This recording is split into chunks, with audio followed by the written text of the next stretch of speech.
Good afternoon, good morning, good evening, whatever time zone it is with you in the world. It is your Lord and Saviour, and yeah, despite what I said a few days ago when I went on an evening stroll, I am going to give my thoughts and opinions on the demo of the latest Vampire the Masquerade video game that's in the works, Vampire the Masquerade Reckoning of New York. And I don't know what that is, but we're going to roll with it. Now, if you don't have a fucking clue what that is, you can go and check out the general synopsis and things up there in a card where Draw Distance just sort of like dropped it on their Steam page and just did no announcement for it. And neither did World of Darkness, which made me think it might have been a mistake. And there's been a lot of conversation about the game that they didn't fucking announce. So here we are. And now I played the demo twice, and I'm going to give you my thoughts and opinions of it. And oh boy, does this feel like a Draw Distance Vampire the Masquerade visual novel in terms of its writing. It still feels very much like those personal vampire stories that they've told so far, so I have no worries and concerns about the written work, because I was a bit concerned because they actually changed up quite a lot of the look of it, like totally different UI, how it's displayed, how you progress from one screen to the next, like there's some options that you choose. Usually it's when your character responds to somebody else, rather than just like clicking on the mouse if you're doing it on PC, which the demo exists presently. You have to like click and hold, which I thought was a bit weird. That's very much like a video game RPG sort of thing when you're trying to like choose in multiple option things. It was also a bit frightening in some places where you feel it's like locking you into a decision. Are you sure you want to make the choice? Are there not a better option that you could think of? But so it had that merit to it, but at the same time I thought just a little thing that was a bit confusing, because when I talked about the game that was on,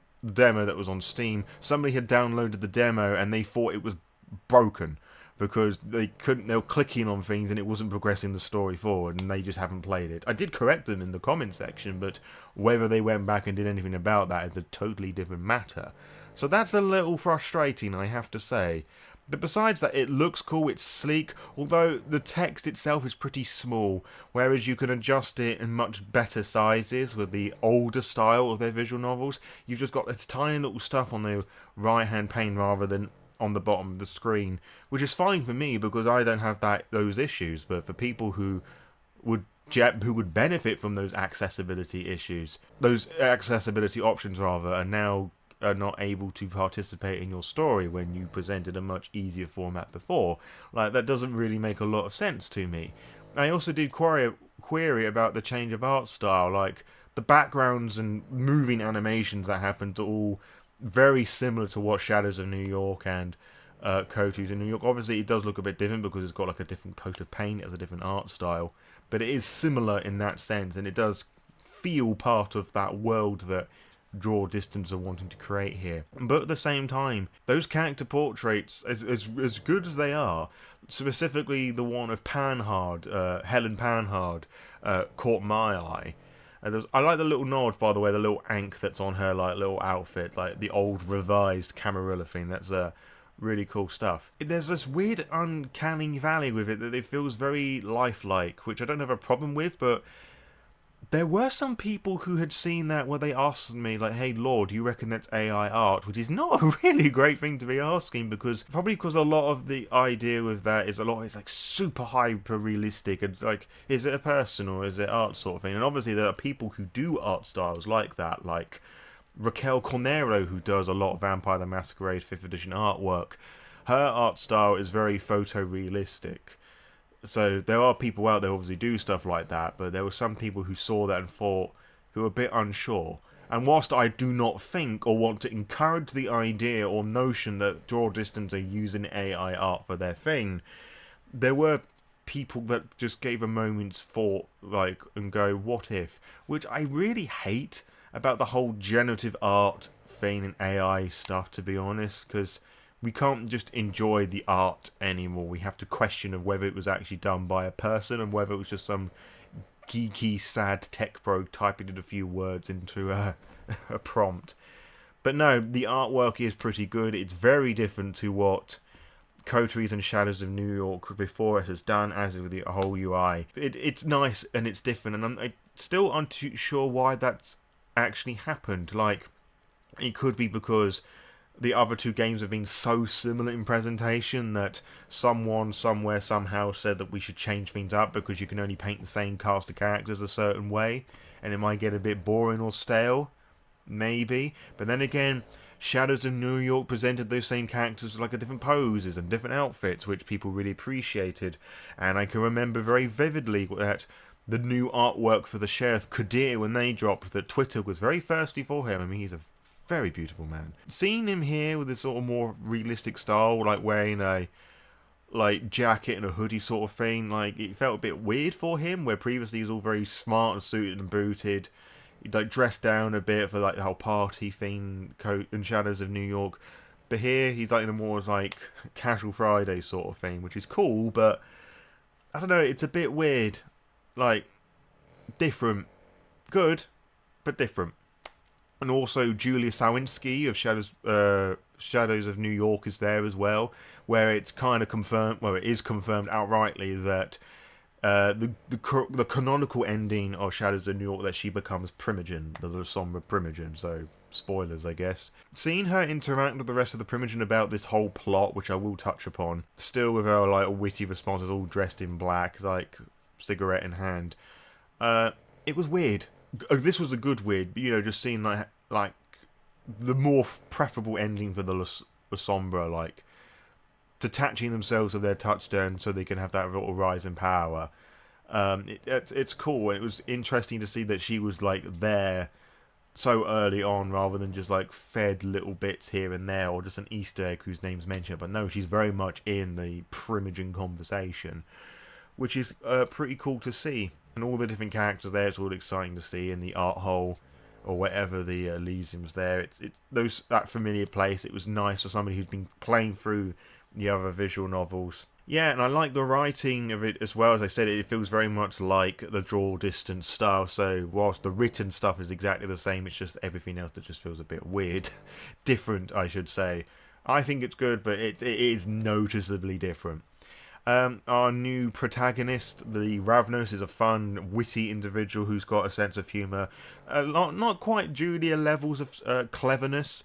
Like, this is more free back and like cheeky sort of thing, which I kind of like. At a different pace, and it's kind of fitting for a flighty Ravnos that doesn't quite settle. And I was right with the idea that you have these two perspectives, in that you have two different characters to play. The demo showed you like the first chapter of like the Ravnos perspective, but when you go into the game, you see that you have this other individual, this caitiff. And I'm assuming that once you finish one, the other one opens, or maybe you can choose one, or you have to swap between the two, but we'll find out more in due course, I'm sure. But it does seem to me that it is the same story, but totally different perspective, and I imagine they've got different starting points as well, because the caitiff is very much aligned with the Anarchs, but for some reason he's now a mediator in this, and he's tasked upon to watch over the Ravnos, who was going to get executed because the court, the Camarilla court, had discovered that the Ravnos and their coterie, as like part of this all like not so legal in terms of vampire terms, legal like smuggling ring, as it were, and they will operate from like this RV, which is very much in line with the V5 Ravnos idea. Ravnos is trying to find their sire, who is like the head of this operation, or at least that's how it's presented, to save their own skin.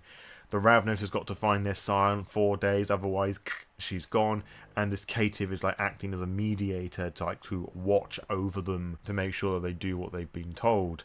And the caitiff, I feel, has some semblance of Malkavian in him, partly from some of the things that he says off cuff. There's also visual clues in how he dresses. Like, he's got this shirt of like 2 different patterns. Like, one of them is like broken glass or red, and then the blue bits all like wavy, like psychedelic stuff. He's also wearing a belt with like court jester clown masks on him, like, which all spells to me Malkavian, and he looks particularly dishevelled. And if you want to visualise a Malkavian in any Vampire the Masquerade bit of media, you've got to make them look a bit dishevelled, and they can barely dress themselves. So that's my theory on that. Draw Distance know the material well, and they're very good like the dropping of the hints here and there with their material, like Easter eggs, were like the Panhard pendant thing that I mentioned earlier on. So whether that's revealed in game that his sire was a Malkavian, that would be interesting to note. I'm curious to see what the different playstyles will offer, because you see like a character associated with the cative later on in the demo who looks like a Wesley Snipes Blade ripoff, who I have to say looks fucking handsome as shit.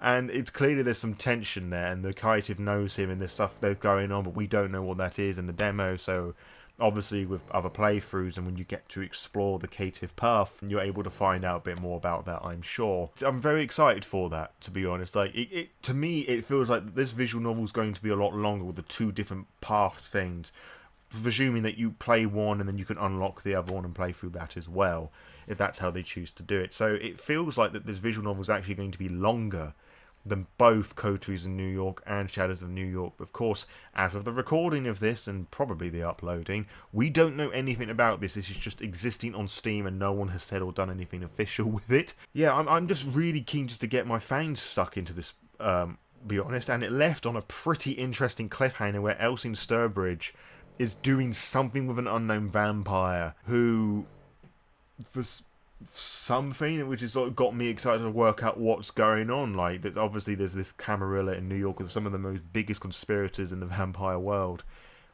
There's just lots to pick apart, really, just like really small little things. And there's also the music, the sound design is still as fantastic as it was in the other two, so that's wonderful as well. The music, it's familiar but different as well. Like, it feels like it's part of the world of their New York, which is a wonderful thing that doesn't stand out too much.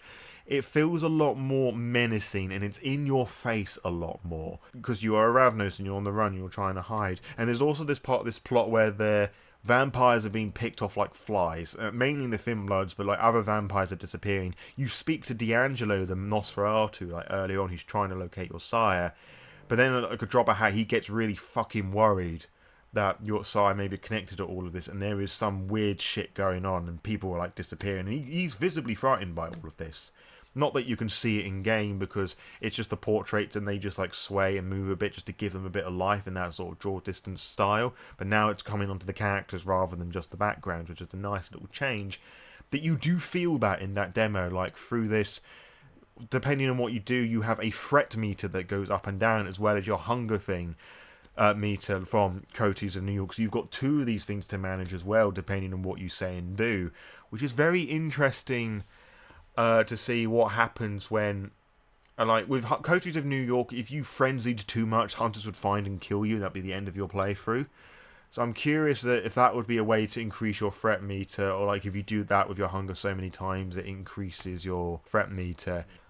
Again, we don't know, but you do feel that sense of threat and that danger is around every corner. Like, they're these amateur hunters who are aware that you exist, and you don't know who they are. But as I said, they're amateur hunters. They die very fucking quickly at the end of the demo. But, you know, there's just danger is around at every corner, and with the sound design, particularly with the music, how a lot of it's more intense and pulsating and industrial, which I choose carefully because I don't want people to think this is like a Silent Hill sort of affair, which is actually something I said with my review of the Purgatory demo, which is going to be on a card up there now.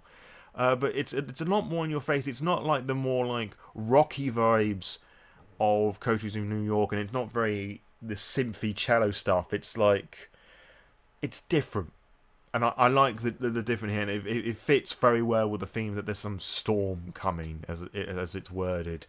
And I'm curious to see that as the game carries on, like how that changes. There's one moment in the game where you go to the haven of the cative. That's where you're having to stay, which is reflected with the splash art on when you open up the demo. The home screen, the main menu, that's what I'm looking for, the main menu. And that is a stunning piece of artwork. Oof. Damn, it's the thumbnail for this review, basically, and it's just, wow. Seeing that when you open it up for the first time is just amazing. But going back to the music, you go to this cative and there's like this sort of like broken, wibbly-wobbly, chorusy sort of lo-fi beat going on. And I call it wibbly-wobbly because like you've got these sustained piano chords that play, and then somebody moves around on the pitch bend wheel, like just to fluctuate the pitch a bit, kind of like a record player that's stuck. Like when you get to a record, an old gramophone sort of thing, and like reaches to the end, and it just sticks and jumps. It's that sort of thing. but the beat with it really works well, and I've kind of gotten a bit fed up with lo-fi stuff over recent years. The exception being like the Coffee Talk visual novels, which does it quite well. But yeah, that's really there's a dark beat there, and it kind of fits within the mood of this Kate, if he's some sort of historian or writer. Like, he's of an older world, an older generation that's detached from the younger Ravnos fledgling neonate, which is like clearly the main path here. And how does the gameplay different like previous installments? Well, you actually have discipline points that you can spend, as this uses V5 meta plot. The Ravnos have obfuscate, presence, and animalism. Chemistry is an amalgam of presence and obfuscate, which means you have to have points in one to get points in the other. Which, I mean, it is what it is, but I'm interested to see how that changes throughout the course of the game. Like, if I put more points into animalism than, say, presence, like interacting with animals or using my presence just like more to be more alluring or threatening, or how well I can be with obfuscate, how that's going to affect different scenarios. Because I found with the demo that it didn't really matter what I said or did, because the outcome was the same, which I found a little annoying. Because the first playthrough I had obfuscate and presence, and I was able to use my presence to make myself a bit more alluring, to no avail, because the only time you could properly do it was in front of the court, and of course they're all like Ancilla who can like break through that rather quickly. Could have used it on the hunters, but I didn't want to draw attention to myself because I was like, a bit cautious of that threat meter. But then on my second playthrough I had animalism, and I still had the presence option, but I wanted to see what I could do with animalism because I put those points into animalism.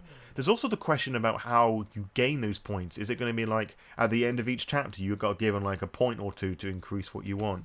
Again, we don't know, but we'll find out when the game comes out, and perhaps of any developer vlogs or interviews or whatnot before then, as World of Darkness is so often known to do on their Twitch streams, which I never really watched, but I know it's just something that they do because it gets flagged up on my Discord server. But yeah, there's some small changes, but they're noticeable changes. The biggest changes, of course, being the art style and the UI display. But yeah, I'm genuinely really, really excited to like get the full game and experience it firsthand, and just to see what the rest of the story is like. Who is Osiris? What's the whole deal with this cative? What is Julia going to be more of an inclusion here? Because yeah, sure, she's part of the Primogen, but they brought her there, and obviously she's a fan favourite character now. I doubt it. I mean, I hope they don't do that, because it should be really focused on the Ravnos fledgling side of things. Do we see the rest of the coterie? That would be really cool. Like, getting them to do favours, maybe that could be another mechanic. Like, you have options like to call up members of your coterie to do something, or maybe they've got bits of them with you who may do stuff with you. But yeah, there's so many questions I would like to be answered, and I really don't have that much to complain about.